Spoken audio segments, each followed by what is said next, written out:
Dia desses aqui no Meteoro, a gente conversou com o Orlando Calheiros. Ele está lançando um podcast novo chamado Cálice. Conta a história de José Jobim, um diplomata que sabia muita coisa sobre a corrupção dos militares durante a construção da usina de Itaipu e por isso foi morto pelo regime. Essa conversa aqui com o Orlando se estendeu para outros assuntos e ele falou sobre a responsabilidade do arranjo institucional brasileiro pela ditadura militar. O que eu quero dizer é, a responsabilidade não é apenas dos militares. Em dado ponto ali, o Orlando se pergunta, né, como se comportou o STF durante a ditadura. Foi uma conversa muito interessante. Acompanhe um trecho a partir de agora. É o chamado corte.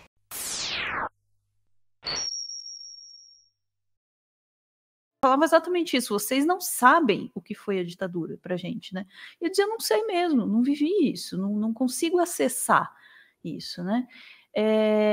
O que é uma grande bobagem, né? Porque é justamente por não saber, não olhar e não conhecer que a gente vai chegando cada vez mais perto de repetir aquilo que a gente viveu. Nesse sentido, o teu trabalho é fenomenal, porque ele ilumina, ele põe na mesa coisas que são muito confortáveis da gente como país ignorar que aconteceram e reescrever a história. E nisso tem um agradecimento pelo teu trabalho, mas uma pergunta, né, sobre a inevitabilidade, talvez, né, da gente se afastar tanto ao ponto de ser engolido por uma narrativa do não aconteceu. Te dá essa sensação, assim, de que uma hora essa narrativa do não aconteceu, ela vai engolir?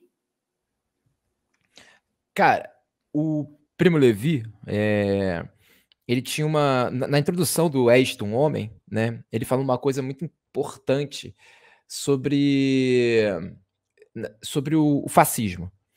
Ele fala que o fascismo é como se fosse um vírus, né? E que de tempos em tempos as nações vão baixando a imunidade e ele volta a aflorar, né? E eu acho que o que a gente vive no Brasil, assim, primeira das coisas, quando a gente olha para a história do Brasil, é um país assentado no genocídio e na escravidão de negros e indígenas, né?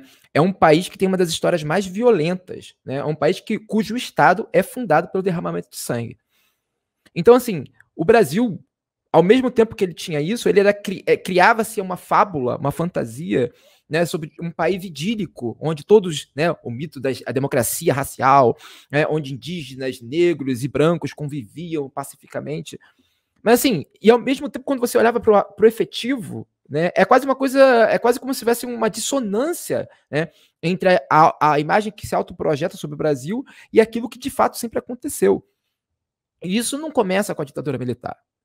Essa dissonância não começa com a ditadura. Isso aí você vai pegar na era Vargas, você vai ver na época da República, você vai ver com Dom Pedro, sabe? Então, assim, é impressionante como o Brasil, ele, de geração em geração, ele nunca faz a lição de casa.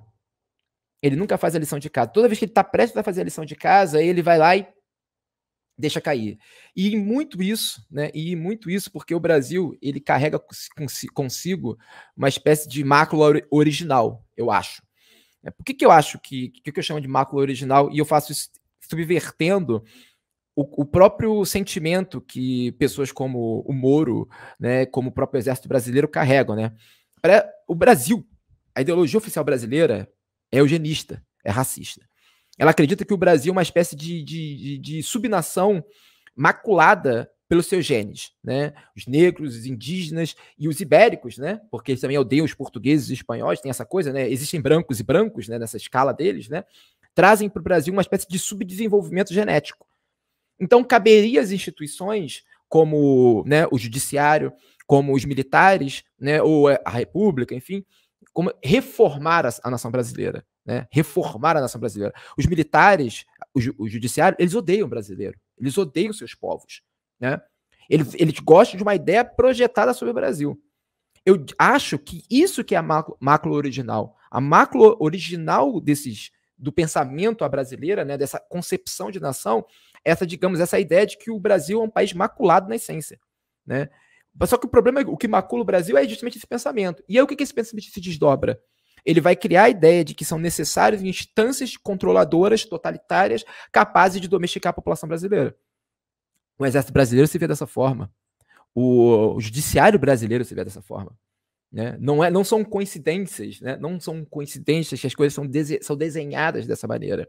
Então, o que acontece? O que a gente vê acontecendo no Brasil, de forma cíclica, é a alternância no poder desses grupos que se veem como aqueles que vão domesticar a população brasileira. Né? Aqueles que vão levar o país para um outro patamar. Só que aquilo que eles imaginam como sendo outro patamar, por exemplo, o projeto brasileiro, e isso é uma das coisas que a gente vai falar no programa, os militares têm um projeto de sociedade brasileira. É um desenho de sociedade aristocrático, onde os militares funcionam quase como se fosse uma casta de escolhidos. Aqueles que eles se autodoutrinaram e por isso eles estão num lugar de destaque que é capaz de doutrinar as outras pessoas. Né? Quando você vai ver, por exemplo, lá com Vargas, você vai ver algo muito semelhante acontecendo. Tem uma estrutura no pensamento social brasileiro, né, que funda a política, que funda as nossas próprias elites, né, que vai informar as nossas elites, que é essa, que é a ideia de que existem aqueles que são escolhidos, que vão ser capazes de expurgar o Brasil de seus elementos malditos, né, daqueles elementos que eles consideram malditos. E aí o que acontece? De geração em geração a gente não faz a lição de casa. O mais próximo que a gente teve de fazer isso foi na Constituinte. A Constituinte deu um passo adiante. Porém, não se desenvolveu a partir da Constituinte uma discussão que fosse capaz, né, digamos, expurgar esse pensamento, essa mácula maldita. Né? E aí você tem seguidas iniciativas de tentar levar esse debate adiante e nunca consegue. Aí você corta para 2014, né, que quando você teve a Comissão Nacional da Verdade, que é muito criticada por algo que até hoje eu tento entender o que é pelas pessoas, né? A Comissão Nacional da Verdade, que foi uma grande oportunidade, a maior oportunidade que nós perdemos, né, de rediscutir esse passado, de rediscutir enquanto sociedade, sofreu muito fogo amigo. De um lado, você tinha os militares atacando ela o tempo inteiro. Muito disso que a gente está vivendo hoje é uma resposta direta à Comissão Nacional da Verdade. Você vê o Vilas Boas falando disso. Né? Ele fala isso claramente, eles não fazem nenhuma questão de esconder. E aí, do nosso lado, dos progressistas, das pessoas de esquerda, criticavam a comissão, sei lá, a comissão não vai prender os militares, então não serve para nada. Pô, amigo, já olhou para o seu judiciário? A comissão está lá tentando fazer esse trabalho. Ela está apontando as responsabilidades, ela está apontando as pessoas que são as responsáveis por aquilo. Só que o judiciário é esse. É o judiciário que a gente está vendo hoje, que está muito mais preocupado com, sei lá, com a Pablo Vittar do que o Bolsonaro dizendo que vai dar um golpe. Então, assim, como é que você vai discutir isso? Porque quando você vai discutir isso, não adianta discutir, vamos prender os militares. Gente, qual foi o papel do STF durante a ditadura militar? Qual foi o papel do judiciário durante a ditadura militar? Qual foi o papel do empresariado durante a ditadura militar? Qual foi o papel dos grandes proprietários de terra durante a ditadura militar? Então, assim, eu digo isso não para limpar a barra dos militares, pelo contrário. Eu digo isso para mostrar assim, cara, a culpa pela ditadura militar não se resume a eles. É um processo difuso, e que para ser combatido tem que haver uma transformação na própria estrutura da sociedade brasileira. E essa é uma discussão que, infelizmente, a gente não faz.